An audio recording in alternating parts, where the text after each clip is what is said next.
আসসালামু আলাইকুম। সবাই কেমন আছেন? শুভ সকাল।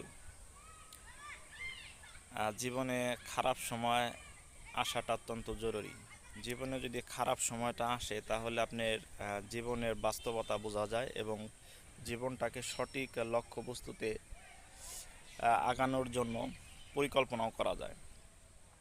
আর খারাপ সময়টা বা অর্থনৈতিক খারাপ সময়টা যদি আসে আপনার মানুষও চিনতে পারবেন, কে পাশে ছিল কে ছিল না, কে আপনাকে সহযোগিতা করলো কে করলো না, কোন আত্মীয় পাশে ছিল কে ছিল না, কে এই খারাপ সময়ে আপনার থেকে দূরে সরে গেছে বা কে আপনাকে ইগনোর করলো, এগুলা কিন্তু আপনি বুঝতে পারবেন এবং কি সেই মানুষগুলোকে চিনতে পারবেন। আর খারাপ সময়টা অত্যন্ত জরুরি এই জন্যই যে আল্লাহ সুবহানাহু ওয়া তাআলা আপনাকে খারাপ সময় দিয়ে পরীক্ষা করবেন।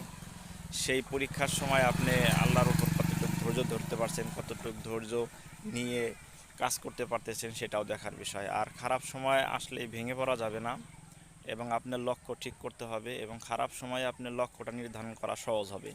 বলে আমি এইভাবে কাজ করলে এইভাবে আগাতে পারবো, আর এই কাজগুলো আমার জীবনে ভুল সিদ্ধান্ত ছিল এবং সঠিক সিদ্ধান্ত নেওয়ার জন্য এই খারাপ সময়টা কিন্তু আপনার জন্য অত্যন্ত জরুরি।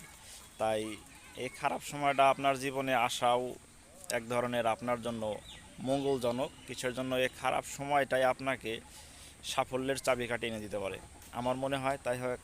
তাই খারাপ সময়টাকে আপনি কখনোই মানে দুশ্চিন্তায় খারাপ সময়ের জন্য ভেঙে পড়বেন না। আপনার সামনে অবশ্যই সাফল্য আছে, আপনি আপনার কাজ চালিয়ে যান আর আল্লাহ সুবহানাহু ওয়া তাআলার উপর ভরসা রেখে কাজ করুন, অবশ্যই সফলতা আসবে। ধন্যবাদ। আসসালামু আলাইকুম।